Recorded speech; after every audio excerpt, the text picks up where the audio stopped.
Welcome to the I Ching Cafe. My name is Belinda Doveston. Thank you for being here with me at our weekly I Ching forecast with recommencing, the 13th of January 2025. All right, before we get into what the I Ching is asking us to pay attention to this week, more than anything else, let us just cast our minds back to last week. We had Hexagram 16, enthusiasm, building the battery, building the motivation, putting on our dance theme, our dance tune, and getting that energy moving and getting our team amped up and excited, building not only our own self-motivation, but the motivation of our people, of our team, of our family, and starting to build up this momentum. We had, of course, that tricky changing line that said, getting ourselves feeling the vibes might have been a little challenged and dampened by this kind of feeling of constant pressure, keeping us awake at night, feeling like we're not as excited as we should be because there's something that's nagging and something that's sitting heavily with us. And of course, we had that lovely energy of 45, amassing, right, gathering together, the harvesting, the social marketing, the crowd, the cloud, the people, the leads, reaching out to a much bigger audience, being that person on stage and guiding your audience to where it needs to be. And so as we reflect back on last week, we think about where were these themes showing up for us. Remember, as I've said many times before, it's not just about event in that week. It's about where our attention goes to build, to focus, to enforce, reinforce, to find ways of building up our life in whatever area we're needing some work. And so for last week, if you found dealing with enthusiasm, having to get everyone going, having to self-motivate, might have been a little bit of a challenge, but needing to do it anyway, plus that energy of gathering together and reaching out and tapping into the market and starting to think about lead generation and volumes of people and volumes of contacts and the resources you need, the harvesting you need. Do share a comment if something evidential came up for you and how you worked with the insights, the symbols that came up for us last week. Into this week, right, let's get into what is the I Ching asking us to do, to focus on, to reflect on, to observe what's coming out of the quantum soup for us to mirror and see differently and work with differently. It's Hexagram 56, the Wanderer. Yes, we are on new adventures this week. We are going traveling. And this hexagram is all about what it means to embark on a new journey, on a quest.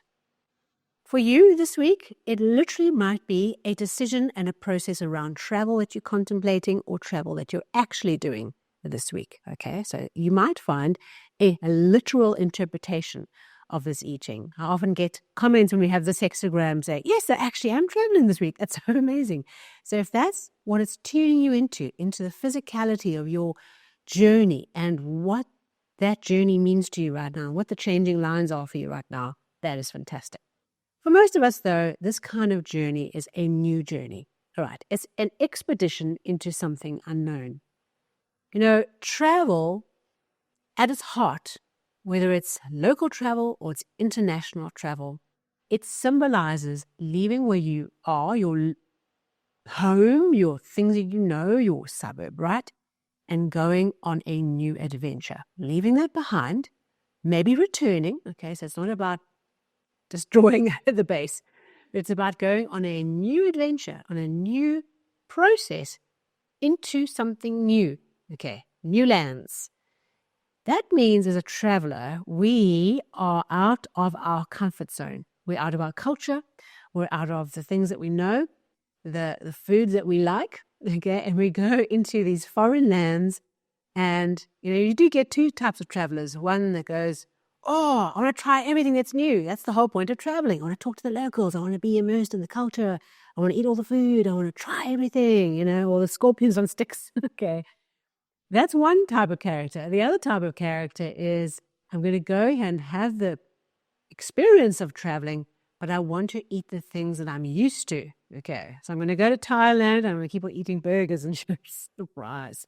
Okay, which one are you? Okay, are you a combination depending where you are? All right, so when we go into a new land, we are out of our comfort zone and we can try and cling on to what we know.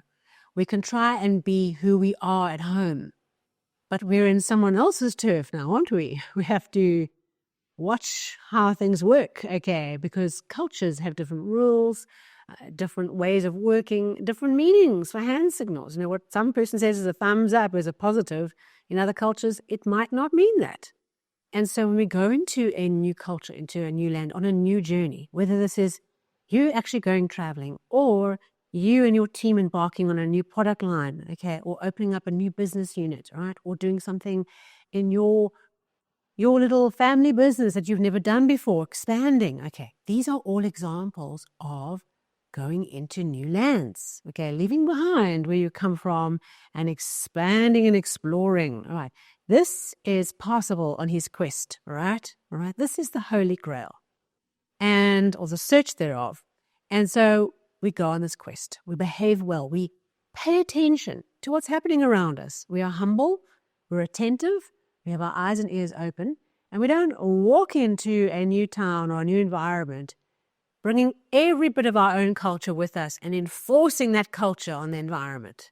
Okay. That's one way to become a very unpopular tourist.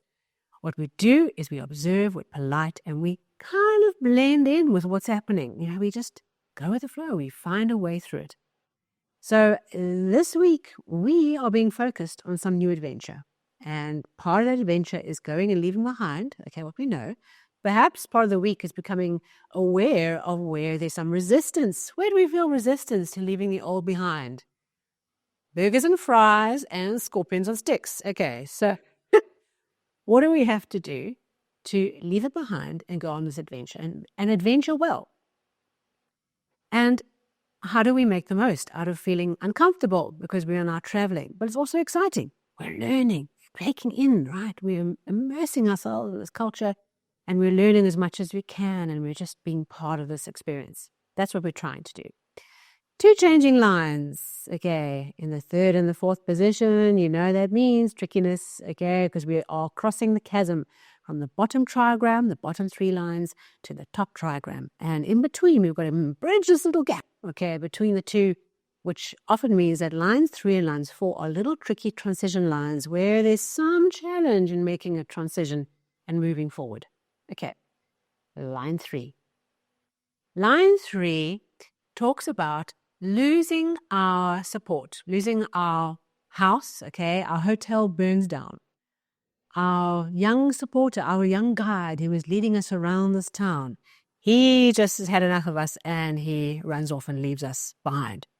And it talks about what happens when our behavior forces away the things that provide some certainty, some structure, some support on our wandering journey. Okay, because the hotel is where you come to every night after your days out touristing. Okay, you come back to hotel. It's a safe space. You come back, you recuperate, you sleep, you rest, you eat, and you then go from that place into your next excursion the next day.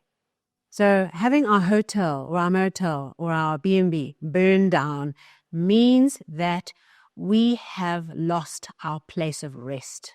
Okay, we've lost some of the structure that in the midst of this new journey, right, we had a place to go to and our attitude has burned it down.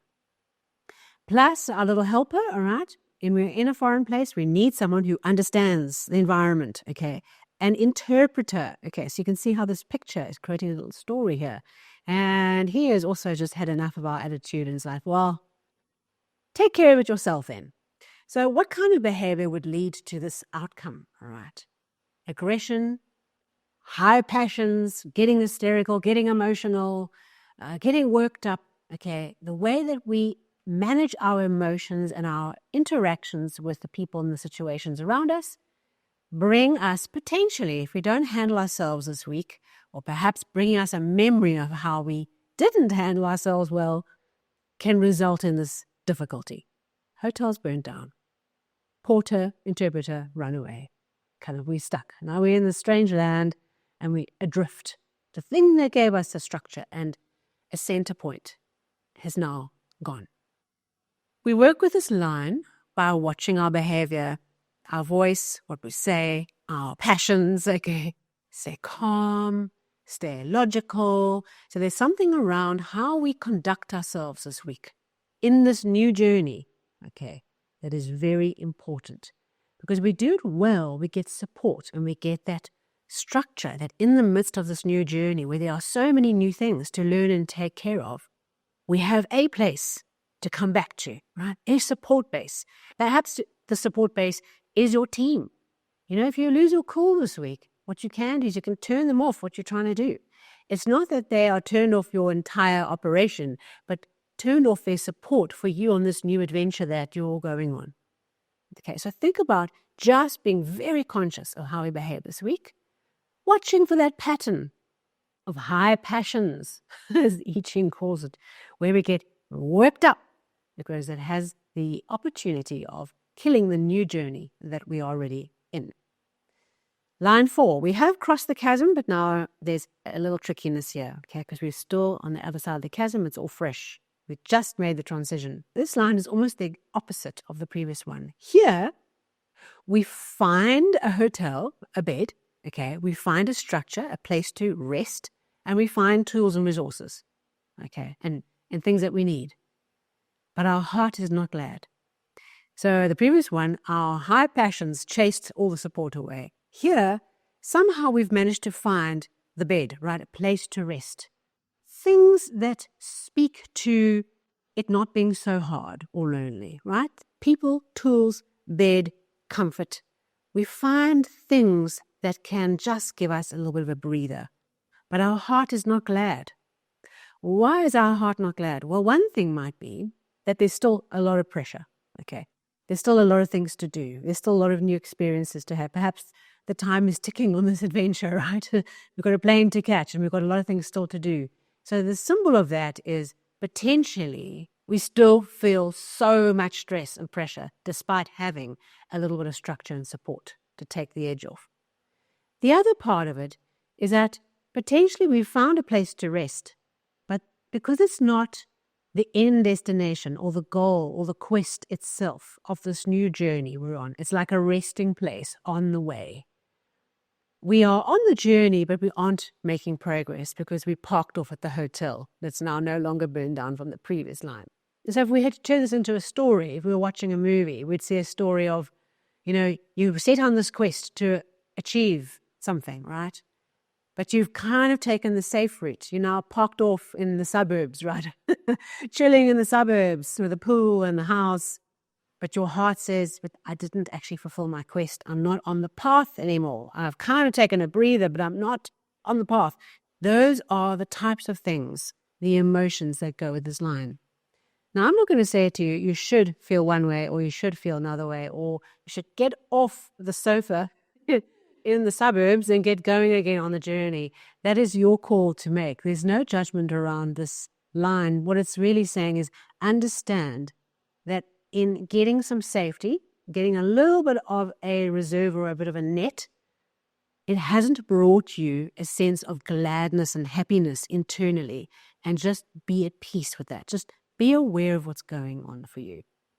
And in working with this hexagram and these lines, it would be remiss of me not to mention the terrible tragedy taking place this past week and ongoing in Los Angeles with the fires. And I did look at this line and say, the house is burnt down. We've lost everything.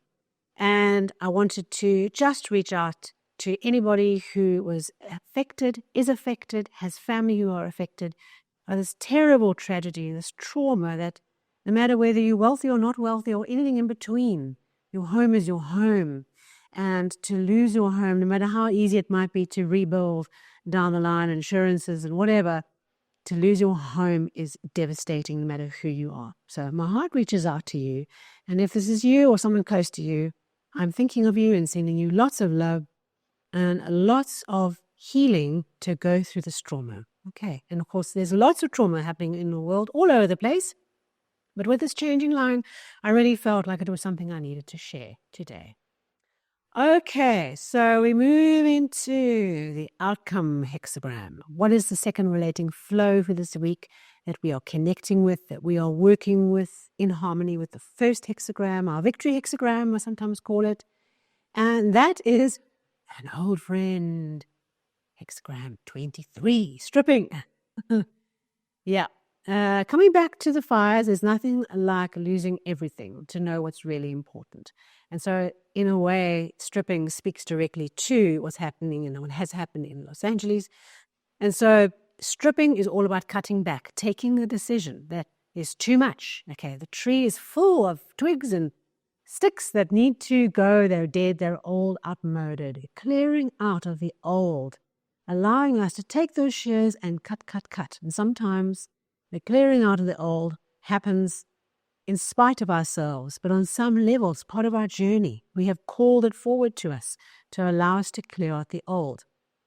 We had, as you know, stripping for the whole of last year as a locked hexagram for our annual overview. And of course, towards the end of the year, it came up. And here it is again, right, connecting us to the idea of this week. Part of our strategy is as we go on this new adventure, right, as we learn about what it means to walk the path with support, okay, with things that give us certainty, we also then perhaps have some wonderful insights around what we can strip out, what we can let go of. And sometimes, when you go on an adventure, we go camping, right, where you travel overseas and you have everything that you need in one bag, right, on a backpack, you actually realize how little you need. All the stuff that we carry around with us and we leave in boxes and we move from house to house to house and all these things that stay in boxes and we move with all these boxes. It's crazy. And when you travel, you have that insight. What do I really need? And I think if we put these two hexagrams together, the wanderer, what support is really important on this journey into something new, on our quest for the Holy Grail, and stripping, right? Therefore, what can we let go of? Because we've been on this new adventure and we have an insight on what really needs to be in that backpack. What's really essential for the journey ahead. Looking forward to seeing how this works for us this week. I wish you lots and lots of luck as we unpack and work with the I Ching in our personal lives, in our businesses and teams. And of course, if you like this episode, it was meaningful, thumbs up, a like would be great. If you're new to the channel, a subscribe would be really great so that new episodes, weekly and monthly, come straight into your app. And of course, it's the follow button on the podcast to do the same. And of course, I will see you very soon for our next weekly forecast next week. Until then, take care.